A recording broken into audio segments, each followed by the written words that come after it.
We just this body? क्या हम ये सिर्फ शरीर है या कुछ बड़ा है ना? लेकिन आज हम इसी टॉपिक को थोड़ा स्पिरिचुअल साइंस पर्सपेक्टिव से जानेंगे। ठीक है, तो जो हमारी माइथोलॉजी, जो हमारी स्पिरिचुअलिटी बताती है इसके बारे में, उसके बारे में साइंस का क्या कहना है, उसको थोड़ा सा मर्ज करेंगे। एक कॉन्सेप्ट है quantum physics. Quantum physics, when I say, they are trying to study the smallest building block of this universe, of this life, जिससे आप, मैं, लिविंग, नॉन लिविंग थिंग, हर चीज़ बनी है, वो सबसे जो छोटी चीज़ है उसके बारे में जो स्टडी जब हम कर रहे हैं साइंस पॉइंट ऑफ व्यू से, तो उसको कहते हैं क्वांटम फिजिक्स। अब आप में से कोई बता पाएगा वो छोटी सी बिल्डिंग ब्लॉक चीज़ जो हम बात करें कि हर चीज़ में, आप में, मेरे में, तकिए में, प्लांट में, एनिमल में, छोटे से कीड़े में, सब में है, वो क्या है?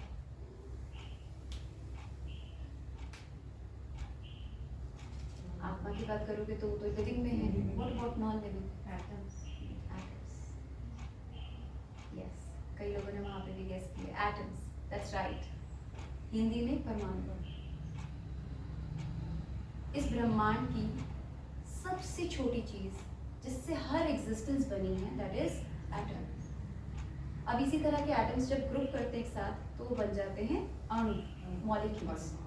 इंग्लिश में मॉलिक्यूल्स, हिंदी में अणु।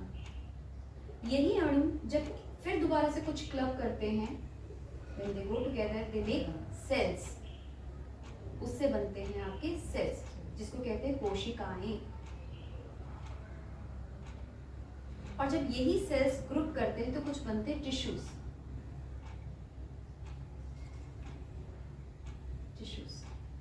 जिसको हम हिंदी में तंतु बोलते हैं।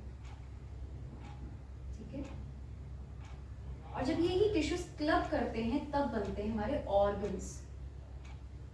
ऑर्गन्स तो सब जानते हैं, हमारे अंग। हर अंग जो बना है उसको बनाने में एक छोटे से एटम का उतना ही कंट्रीब्यूशन है जो दिख नहीं रहा है, और वही एटम बड़ा किसी के साथ मॉलिक्यूल बना, फिर बड़ा हुआ सेल बना, फिर बड़ा हुआ टिश्यू बना, फिर बड़ा हुआ ऑर्गन बना, और ऑर्गन्स को मिला के क्या बन जाता है? एक शरीर। अब क्वांटम फिजिक्स क्या कहती है कि जो एटम्स हैं, जो इलेक्ट्रॉन्स, प्रोटॉन्स, न्यूट्रॉन्स, इन सबसे बने हैं, कि 99.9999% खाली है। तो आप जिस चीज से बने हो वो 99.9999% खाली है, और सिर्फ 0.0001% उसमें मैटर है, जो उसका सेंटर है, जो उसका न्यूक्लियस है, यस, वही मैटर है।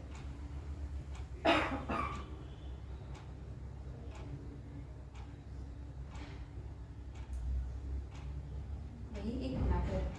अब आप बताओ, अगर आपका शरीर बना ही एटम से है, तो जो शरीर आपको दिख रहा है वो रिफ्लेक्शन कितना परसेंट है? 0.0001%। एक भी नहीं, 1% भी नहीं।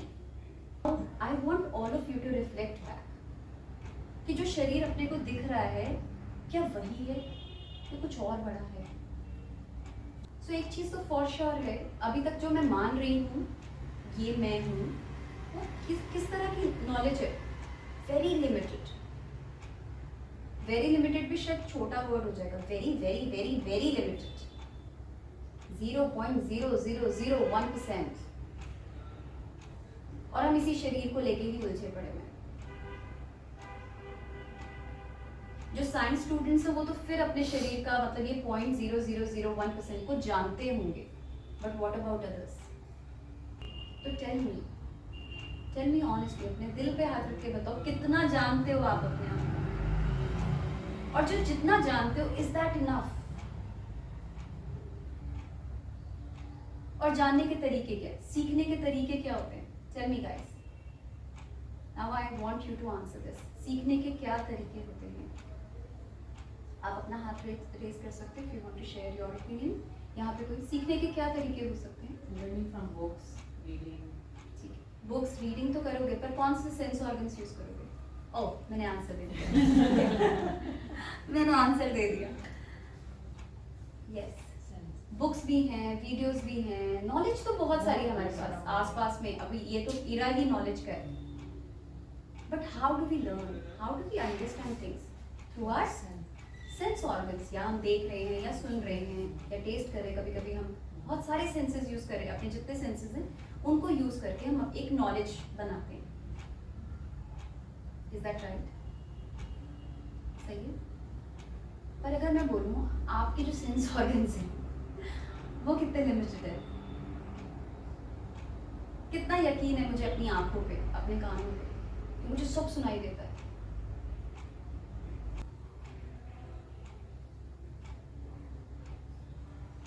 अगर हड्डी टूटती है तो हम सीधा जाते हैं एक्सरे करवाने के लिए।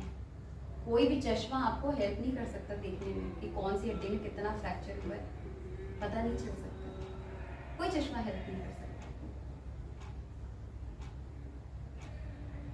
तो ये तो हो गई हमारी लिमिटेड आईज। कुछ भी दिक्कत हो रही है, अल्ट्रासाउंड कराने जाएंगे, these are all waves. Waves हैं जो आपके शरीर से पास करती हैं और एक स्क्रीन पे आपको एक इमेज दे देती हैं, चाहे वो एक्सरे की हो, इलेक्ट्रोमैग्नेटिक वेव्स हो, या अल्ट्रासोनिक वेव्स हो। सो एक चीज़ तो हम समझ रहे हैं कि हमारे आसपास में वेव्स भी हैं और मैटर भी है। जो हम देख रहे हैं वो मैटर है, और कुछ ऐसा है जो हमारे शरीर से जब पास हो रहा है तो हमारी पावर और बढ़ती जा रही है। हम अंदर की टूटी हुई हड्डी को देख सकते हैं। जो बच्चा अभी तक आया नहीं, हम उसकी पूरी मूवमेंट देख सकते हैं उस स्क्रीन पे।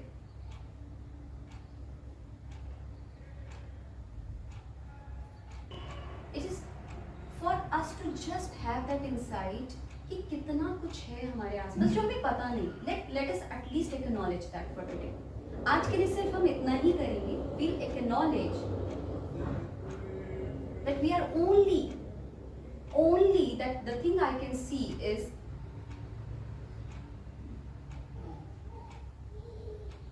ठीक है, it is only that, और वो भी हम पूरी तरीके से नहीं जानते।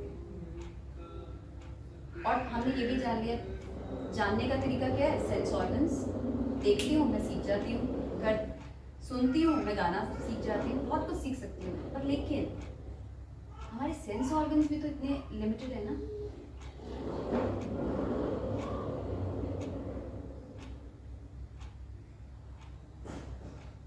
एक सर्च है, एक फिनोमिना है क्वांटम फिजिक्स में जिसका नाम है ऑब्जर्वर इफेक्ट। उसका नाम है, मैं थोड़ा लेमैन लैंग्वेज में समझाऊंगी। ऑब्जर्वर इफेक्ट क्या कहता है कि हमारे यूनिवर्स में we all exist as wave, और उन वेव्स को जब हम एक कॉन्शियस ऑब्जर्वेशन से देखते रहते हैं तो यही वेव्स किसी ना किसी पार्टिकल की शेप ले लेती हैं। जो प्रकृति में 84 लाख योनियों की बातें हम करते हैं, it is like manifestation of that energy into different matter. Observers effect is from science कि जब चीज़ों को ऑब्जर्व किया जाता है तो जो पार्टिकल्स हैं वो अपने बिहेवियर को चेंज कर देते हैं, जिसको अगर आप साइकोलॉजी और सोशियोलॉजी के साथ भी लिंक करोगे तो आप समझोगे बिग बॉस जो हम देखते हैं, किसी चीज़ को आप देख रहे होगे और जब नहीं देख रहे होगे, आपके बच्चों में बिहेवियर में 1 सेकंड में चेंज आता है। आपको मैं बिल्कुल फ्री छोड़ दूँ, कोई आपको कोई कुछ नहीं कह रहा, you might be dancing, might be jumping, पर जैसे ही लगता है अरे कोई देख रहा है क्या सोचेगा, आपका बिहेवियर में चेंजेस आते हैं। Because you are made up of those particles only जो यूनिवर्स में घूम रहे हैं। तो इसीलिए वो रिफ्लेक्शन एक बेसिक सरफेस लेवल पे हमें दिखती है अपने शरीर में।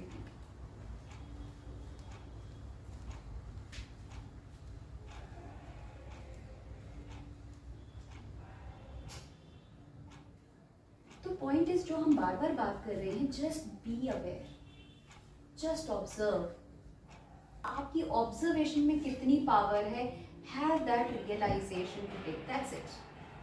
सिर्फ आज हमें ये मानना है कि मेरे ऑब्जर्व करने से चीजों में अंतर आता है. I have that power. But first हर चीज की शुरुआत किससे होती है? ऑब्जर्वेशन से.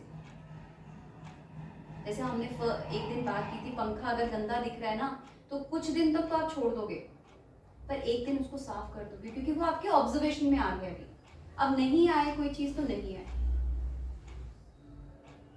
पता चल गया बच्चा मिट्टी खाता है, खाने दोगे? पर पता ही नहीं है कि बच्चा नीचे जाके मिट्टी खा रहा है, क्या करोगे? सो आज का सेशन सिर्फ अभी इस चीज को एक्नॉलेज करने के लिए है. पहली चीज जो हमें दिख रहा है वो बहुत लिमिटेड है. दूसरी चीज जो दिख रहा है उसके लिए भी मुझे क्या होना है? ऑब्जर्वर बनना है पहले.